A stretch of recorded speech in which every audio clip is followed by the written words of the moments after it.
Después de haber platicado con medios de comunicación en la sede del Partido Acción Nacional, el senador Javier Corral Jurado habló para el calor político de diversos temas en su trayecto al puerto de Veracruz. En esta entrevista recordó algunos de los problemas por los que está pasando el PAN. Destacó que el partido debe presentar un proyecto que incluya un gobierno transparente y una política de respeto a los derechos humanos en Veracruz. Asimismo, habló de Miguel Ángel Yunes y su participación en el PAN de Veracruz.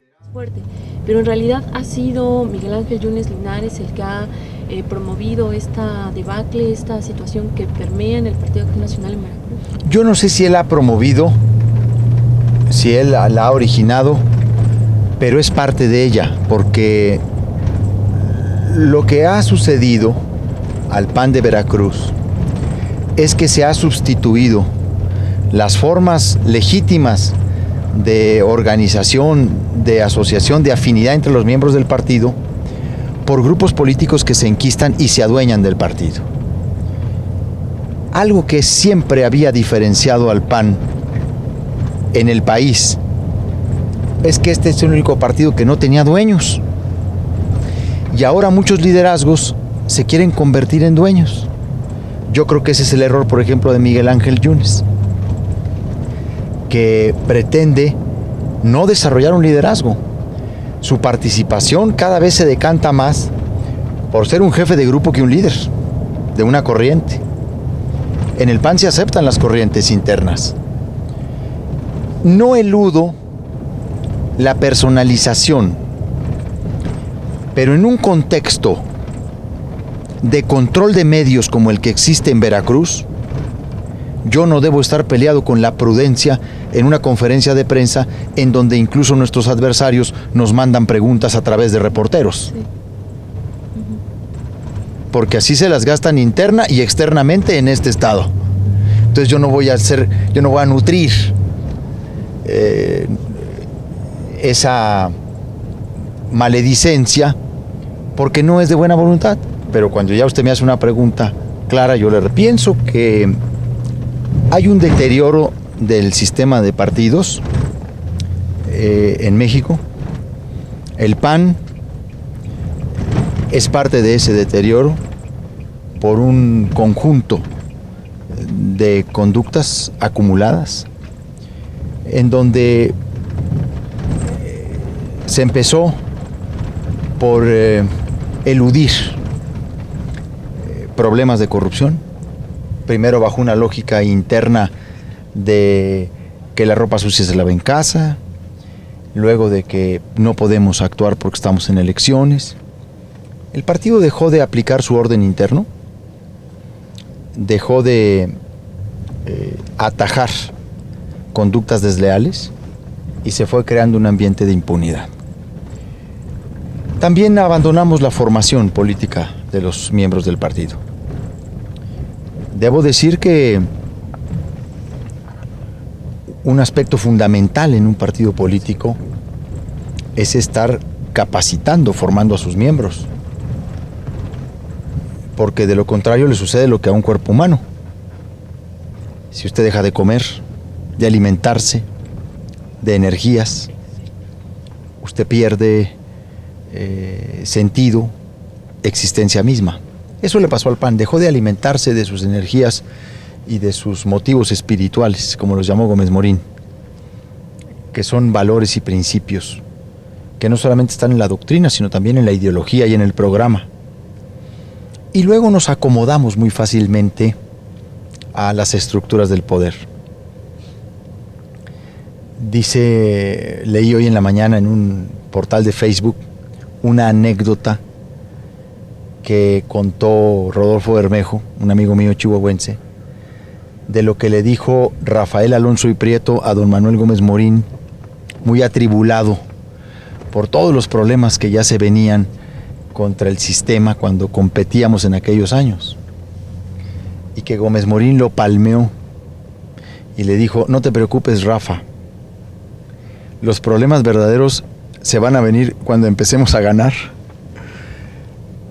Si una institución no está sólidamente, el poder la puede trastocar así. Porque el poder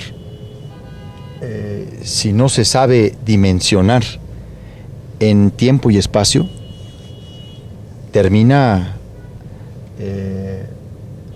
enloqueciendo a las personas, ofuscando a los inteligentes, decía Reyes Heroles, ¿no? Entonces, es un acumulado de omisiones. Fuimos viendo conductas desviadas y no decíamos nada. O los que las decíamos, éramos segregados.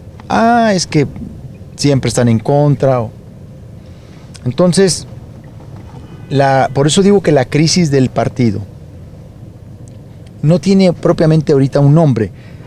Obviamente cada etapa tiene un personaje central, ¿no? Vamos de desfiguro en desfiguro.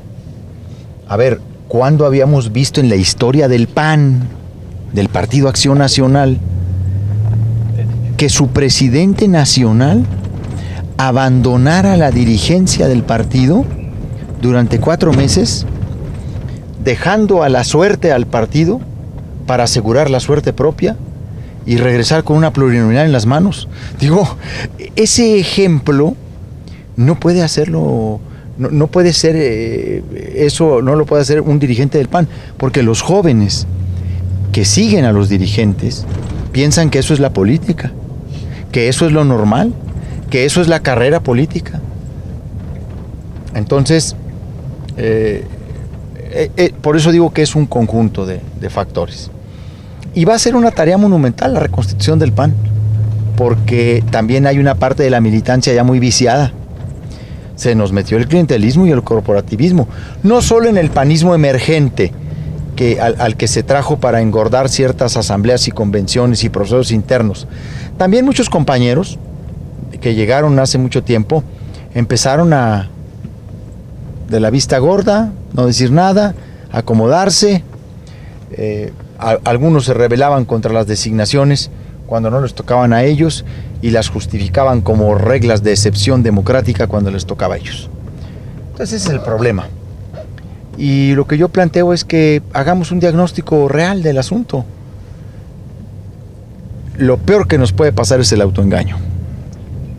El PAN tiene que presentar en Veracruz no solamente a sus mejores hombres y mujeres, debe de presentar procesos democráticos internos y debe hacer un programa de compromiso con valores fundamentales de un sistema democrático. El PAN tiene que ofrecerle a Veracruz varias cosas. En primer lugar, un gobierno transparente, un sistema de rendición de cuentas, un combate efectivo a la corrupción, una política de respeto a los derechos humanos, una declaración prioritaria de protección de libertades informativas y comunicacionales. Por supuesto que lo sabe. Usted trabaja en el Estado con el más alto riesgo para la actividad periodística. Esta es la entidad clasificada por 4 de las organizaciones internacionales de periodistas. Yo formo parte de una de ellas, la Federación Internacional de Periodistas, que tiene clasificado a Veracruz como la entidad donde hay mayor persecución a periodistas y medios de comunicación y desaparecidos, y mayor impunidad con relación a las investigaciones. El PAN lo que tiene que ofrecer aquí es la reconstitución del gobierno y un gobierno de puertas abiertas, y tiene que hacerlo con definiciones muy claras, con compromisos muy claros de los candidatos y de los dirigentes para poder recuperar, para poder tener este gobierno, ¿no? El PAN nunca ha tenido el gobierno del Estado en Veracruz. Entonces es el momento de hacer una especie de programa, vamos a decir así, de reconstitución democrática en Veracruz. Y están dadas todas las condiciones para hacerlo, porque el desprestigio del gobernador del Estado pues llega a todo el país y cruza las fronteras. Me decirle a todos los panistas que nos están viendo que los necesito en esta etapa como en ninguna otra, porque teniendo las firmas ganamos la elección. porque el esfuerzo que estamos concitando es un esfuerzo voluntario. Y el esfuerzo voluntario siempre es multiplicador. Un voluntario vale por 10 operadores pagados. De Veracruz necesita 2.500 firmas. 2.500. Y si quieren darme un poquito más por repeticiones o errores, también. ¿Se podrá Veracruz con este grupo que prácticamente, como lo definió, es dueño? Sí. Algo que yo le tengo que reprochar aquí a los compañeros Yunes es que ya tienen las firmas de Anaya. Ya las tienen. Porque se las aseguraron desde antes de que empezara esto. Y siguen recolectando firmas para que el universo de nuestras firmas se reduzca. Ellos saben que no pueden presentar más de 2.500, pero siguen recolectando, pues para irme reduciendo el escenario de mis posibles firmas. Yo sí creo que las vamos a juntar. Veo a mucha gente entusiasmada. Tengo la solidaridad de sus compañeros que tienen una gran ascendencia sobre bases del partido, que los militantes escuchan sus puntos de vista. Hoy en la mañana, compañeros de mucho tiempo en el PAN, los vi muy entusiasmados. Pues yo espero que todo eso redunde en una red de colaboradores que nos permita cumplir el requisito. Porque bueno, pues sin firmas no hay rebelión de las bases. A ver, hace rato en la conferencia decía que quienes hubiesen firmado ya, ¿podían volver a hacerlo? ¿Pueden volver a hacerlo? ¿O cómo le pueden? No, nadie puede firmar dos veces. Okay. Pero un militante que ya dio su firma por Anaya puede votar por mí. Okay. Por supuesto, la firma no obliga al voto. Okay. La firma es un aval que un compañero de partido le da a usted para que usted se presente como candidato. Muchos compañeros no sabían que yo iba a venir de candidato. Ni yo mismo sabía. Lo más increíble es que ni yo mismo sabía. Y eso es lo más interesante, porque fui llamado en el momento propicio a encabezar esto. Y cuando la política se entiende como llamado, se produce una fuerza insospechada. Entonces, ¿tiene la confianza? Tengo la confianza en que en Veracruz, que a pesar de todo eso, y que nos anden consiguiendo firmas o que incluso han instalado un miedo. Mire, a mí me duele escuchar eso. Que hay gente que dice, híjole, yo la firma no te la puedo dar, pero el voto sí. Es que si saben que yo firmé, qué penoso, ¿verdad? Que en un partido que nació para construir la alternativa democrática, ya algunos militantes tengan miedo de que se sepa por quién firman. ¿Qué les va a pasar? Pues tienen miedo de que los saquen de la jugada, que los reprendan, que ya no los ayuden. O algunos quieren ser candidatos a algo. Y entonces dicen, no, es que si voy con Corral a lo mejor ya no voy a ser candidato. Y yo les digo, al contrario. La gente libre, si yo llego, no solamente va a ser candidato, a lo mejor también va a ser gobernador y presidente municipal y diputado. ¿De qué les sirve a muchos compañeros que estos grupos les aseguren sus candidaturas si entre la gente no tienen respaldo? Se ha sembrado el miedo entonces en el PAN en Veracruz. Pues hay una especie de temor de algunos militantes, algunos, no quiero decir que todo el partido está asustado, no, tampoco, porque esas generalidades luego se usan. Ahí es donde yo le digo que en las conferencias de prensa dice uno una cosa y al rato dicen, dice Corral que todos los panistas tienen miedo. No, pues no. No, por eso en las conferencias hay que tener mucho cuidado. Okay. Senadora, me gustaría, contra Margarita, contra Ricardo Anaya, ¿cuál será la diferencia por la que los panistas a nivel nacional deberán votar por Javier Corral? ¿Contra Margarita? ¿Por qué? No. Bueno, está en busca de la presidencia nacional del PAN. No, ya no. ¿Ya no? Margarita ya declinó. No, sí, por eso yo me lancé, porque ya cuando vi que se despejaba la contienda, dije, bueno, pues yo realmente, Margarita Zavala, yo la esperaba a ella como candidata a la presidencia del PAN. Yo para eso la veía muy claramente. Busco la presidencia del partido. Ella ya ha dicho que busca la presidencia de la República. Pues yo lo único que le puedo asegurar a Margarita Zavala son condiciones de equidad, una contienda equitativa, ceñida a las reglas estatutarias, en donde ella se desplace libremente por el partido y tenga las condiciones para proyectarse. Pues condiciones que se las voy a ofrecer a Moreno Valle y a Madero y a todos los que quieran ser candidatos a la presidencia de la República. Porque yo tengo esa posibilidad de hacerlo. Porque yo no tengo compromisos con grupos. Ni quiero ser un jugador más de la contienda en el 2018. A mí me interesa el PAN y a mí me interesa recuperar el PAN como un instrumento fundamental para democratizar al país. Mi impulso a participar en esto tiene que ver con mi diagnóstico sobre la corrupción política. Difícilmente vamos a poder recuperar la presidencia de la República y combatir la corrupción política del gobierno si no recuperamos al PAN. Y yo lo que dije es, bueno, ¿yo dónde puedo aportar? ¿Yo dónde puedo poner la parte que a mí me toca? Buscando ser el líder del PAN, que entusiasme a las bases, que motive, que oriente, que pueda generar discusión y diálogo abierto con las demás fuerzas políticas. Y bueno, que la contienda va a ser con Anaya, pues sí. Pero todos sabemos en el PAN que yo compito contra una maquinaria, contra una cargada.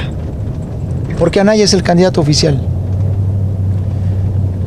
Por más fresco que sea su rostro y más joven que sea su edad, pertenece al consorcio. Y está imposibilitado para romper con esos intereses. A lo mejor se puede deslindar estratégicamente en la campaña, pero en el momento que en los hechos se deslindara, se desfonda. Porque ahí es donde ha basado esta pretendida unidad del partido. Y sé que participo en un terreno disparejo. Una contienda inequitativa. Pues por eso mismo he planteado una rebelión. Porque la única manera que se le gana a una cargada es cuando desde las bases nace el impulso por recuperar a su partido. Las grandes rebeliones, que incluso han terminado en revoluciones, yo espero que no lleguemos hasta tanto en el PAN, ha sido por el impulso de las bases militantes que deciden sobreponerse a las facciones. ¿Y cómo le va a hacer? Yo tengo una estrategia que es mi convicción. Yo voy a expresar convicciones, no conveniencias. ¿Hay todavía esa reserva moral en el PAN para entusiasmar con ideas, con convicciones? Yo creo que sí. Y creo que es mayor ese PAN que el PAN clientelar y corporativo. Creo que podemos ser mayoría si nos decidimos.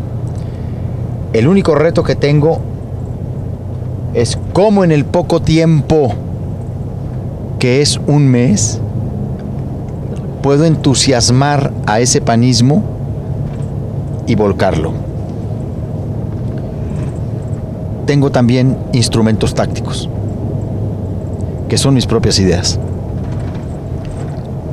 Desde que lancé mi postulación, lo hice a través de mi portal de Facebook, con un mensaje que muchos han calificado como potente.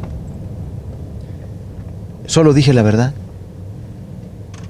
Oye, me dijeron, eres muy duro al describir al partido. Sí, soy muy duro. Y dime en dónde dije mentiras.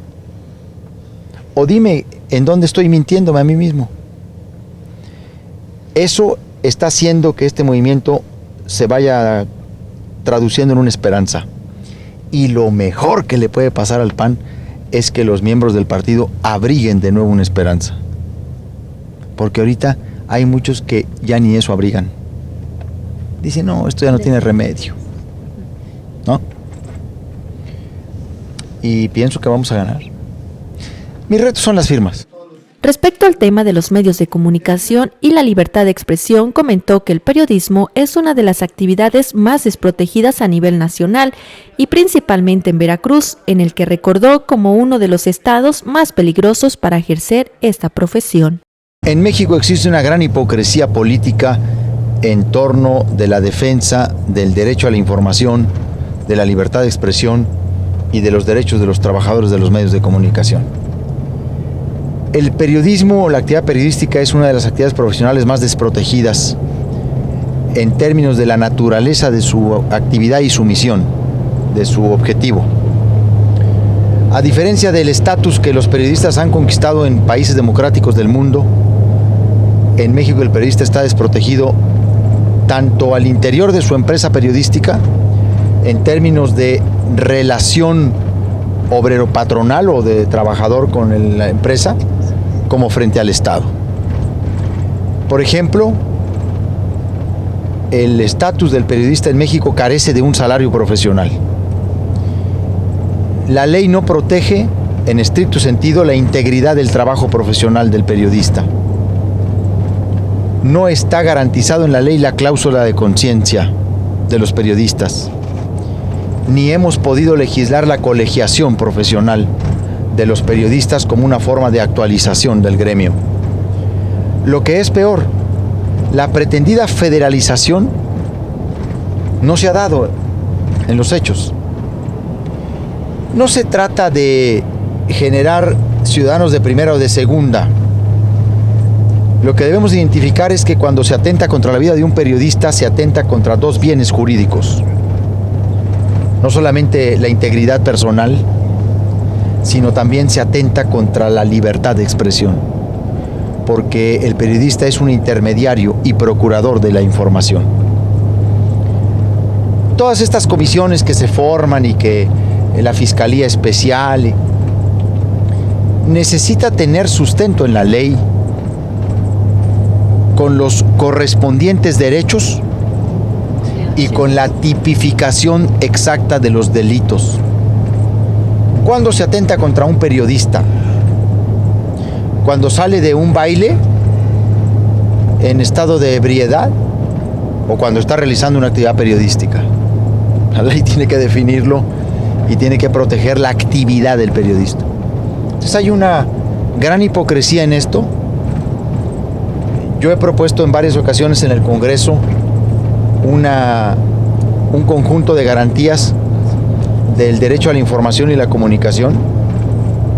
Digo que hay que legislar los derechos de los periodistas en México, de los comunicadores.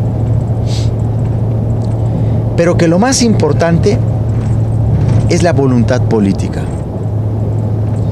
Sin fiscalías realmente autónomas, sin la autonomía real del Ministerio Público, la impartición de justicia y la procuración de justicia en México será una imposibilidad. ¿Quién va a creer que el procurador que nombró el gobernador va a investigar realmente los crímenes contra sus críticos? Pues un paso fundamental es la independencia y autonomía del Ministerio Público. Entonces, es muy complejo. Luego también hay que hacer una autocrítica,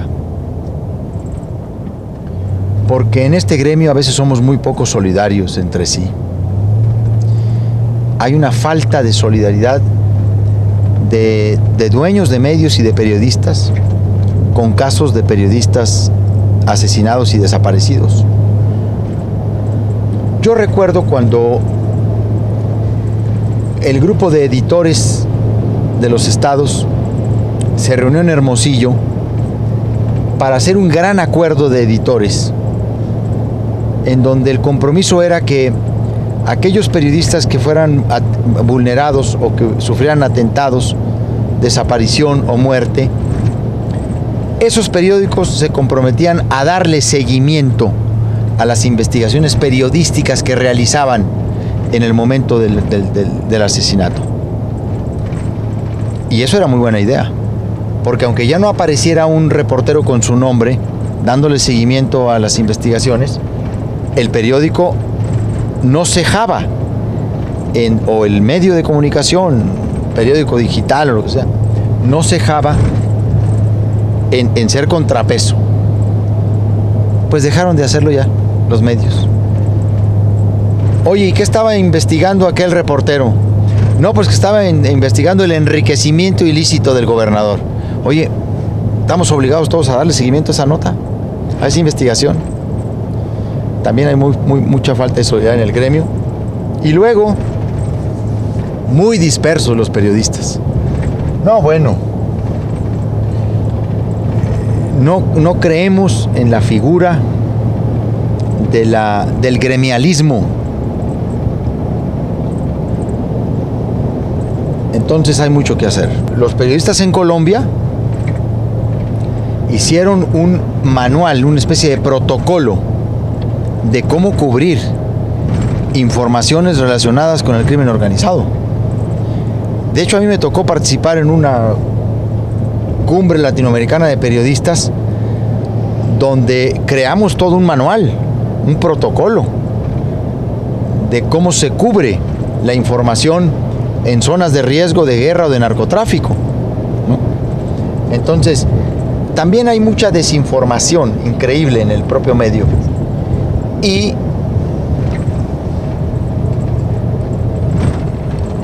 los gobiernos de los estados, con toda la lana, alimentando con publicidad a muchos medios. Un tonel sin fondo, lo que los gobernadores de los estados gastan en medios de comunicación.